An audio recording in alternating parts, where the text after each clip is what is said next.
Good Tuesday evening, everyone. And I just want to give you an update on our situation coming for Friday. And yes, it is going to snow, and it's going to snow quite a bit. So, snowbirds, our day has arrived.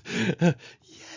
Okay. Anyway, okay. So, USA Mortgage level of concern level 4. I've never gone this high before since I've had this new graphic, but it's going to be a level 4 event, it looks like, on the meteorologist mark level of concern, especially when it comes to travel conditions. Okay.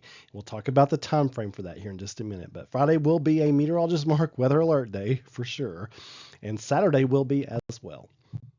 Premier Generators brings us our winter weather threat level, and it is increasing, and we are on the full end of the spectrum on high, teetering on the edge of extreme. So, definitely a winter weather threat looms for our area on Friday.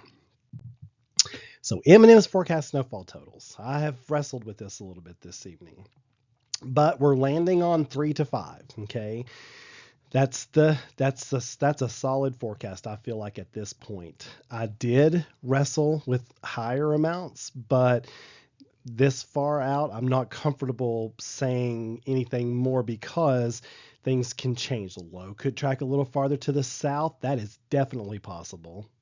It's also definitely possible that folks across southern Middle Tennessee and even over toward, like, say, even down in Huntsville, Alabama, or Chattanooga, Tennessee, it's possible they could get more snow than us. So if you see them being highlighted for bigger snowfall totals, just keep in mind that the greater snowfall totals may be just to our south. But I think we are definitely in line for a solid 3 to 5. I think I was saying, what, 2 to 4 in the last updates. And so this is an update snowfall total. We're inching upward, get what I'm saying? To 3 to 5.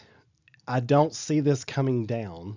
So when I say stay tuned for updates, I say stay tuned in case these amounts go up. Now, those of you closest to the Kentucky border, I know last time you all were wrestling with that winter storm toward Kentucky, and we were like, oh, you guys are going to be okay, but it's going to be a close call. This is going to be a close call for you all as well because it's going to be a southern storm. So you folks closer to the Kentucky-Tennessee border will be in that lower end of the range. So when I say 3 inches, when in the 3 to 5 inch forecast, I really mean mainly for you folks, across northern Fentress County, northern Overton County, northern Scott County, Pickett County, and getting closer to the 5-inch range, maybe for you all in the southern half of Cumberland County, White County, Roane County. Knoxville's going to get a good snow. This is the thing about this event, folks. Everybody in Tennessee is going to get snow, from Memphis to Nashville to Chattanooga to the Tri-Cities. This is a statewide snow, just like that snowstorm we had last winter, where the entire state got snow. So you see my percentages there, 99% chance for 2 inches. That's pretty darn good. That's got to make a snowbird smile. And then 3 inches, 90%, that is darn good, especially for us anymore. And then trailing off as you get into those higher end totals at this point. So this is a Gulf low. So you all know that's where we get our best snows, but I'm feeling pretty good about the 3 to 5 inches right now. Again, if anything, these could trend a little higher, but I initially thought when I saw this in the data, I thought that's a 3 to 5 inch snow for us. And I think that's the way it's going to end up playing out with isolated higher amounts. You all know how that goes. There's always going to be an isolated area that gets a little bit more, always. Okay. When we have rain across the area and I get 3/10 and you get 5/10, nobody cares.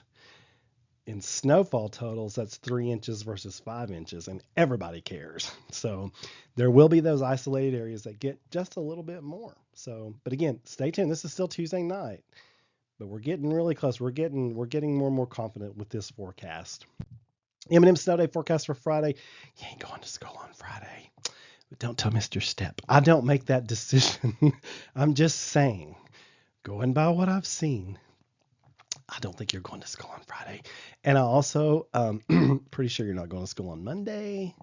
Probably not going to school on Tuesday. So I don't know when you're going back to school. But anyway, we'll see. Premier Generators are M&M's expected impacts for Friday through Saturday. So I made an impact graph just like I did for the last event. I'm feeling pretty good about this. Even though we're a few days out, I'm feeling pretty good about this. But stay tuned because timing can change. These systems can speed up or slow down. And when we're on Tuesday night, I'm talking about Friday. We still got Wednesday and Thursday's data to go through. So this thing could speed up or it could slow down. But right now, I'm feeling like light snow develops between mid-morning Friday to noon. That's when we start seeing the first flakes fall. And the reason why I have that in yellow there for an impact, or in orange for an impact, is because travel conditions will quickly deteriorate as soon as the snow begins because everything's cold. Everything's going to be froze by Friday. Heavy snow develops between noon and 6 p.m. Okay, you're going to want to be home. I've had several folks ask me, should I let folks off work early Friday? If the current trends continue, yes, let folks go home early. Heavy snow, 6 p.m. to 6 a.m. Saturday. Travel is dangerous at that point. Okay, I put extreme there. Okay, 6 a.m. to noon on Saturday, the snow ends. Okay, trickles down to flurries. Okay, travel will remain terrible. Okay, especially depending on just how much snow we do get. The more snow we get, the more adverse travel will be, of course. Now, I haven't had anybody ask me this, but I've certainly been thinking about it. Mark, what's the power situation going to be like? At this point, I don't think we're going to have any major concerns with the power grid, but prepare accordingly, especially if you rely on electricity as your sole source of heat. Definitely, you always should have a backup plan if you're on that road. So yes, we could have some power issues, especially if it's a wetter snow. Right now, it's not looking like it's going to be too wet of a snow, but I could see that changing. 3 to 5 inches of wet snow, that's going to cause some power grid issues. So that's something I'm going to keep a very close eye on, but I want you to go ahead and know that that's in the back of my mind. There may be some power grid issues with this event. I don't want you to be caught too off guard with that. I also don't want you to be caught too off guard when it comes to making snow cream and having your ingredients ready for that. So, Bramble Travel, Bramble Brook Boutique. I'm letting them sponsor this. M&M's snow cream recipe. This is from Meteorologist Mark's mother, and it is delicious. Okay. Now, get you some snow, get you some milk, vanilla, and you can tweak this however you like it. And this is on the website too, in case you don't get it here. Make it chocolate. You can add Hershey's syrup. Mom does it a little bit more complicated, but you can just add Hershey's syrup and it'll be good. So tweak it to make it your own. Some people add sprinkles to it. Do whatever you want to do. If this is your snow, to do what you want to do with. So, but make you some snow cream. My goodness, this stuff's delicious. You folks have a wonderful Tuesday night and keep looking up. Goodness, we're going to be looking up at snowflakes on Friday.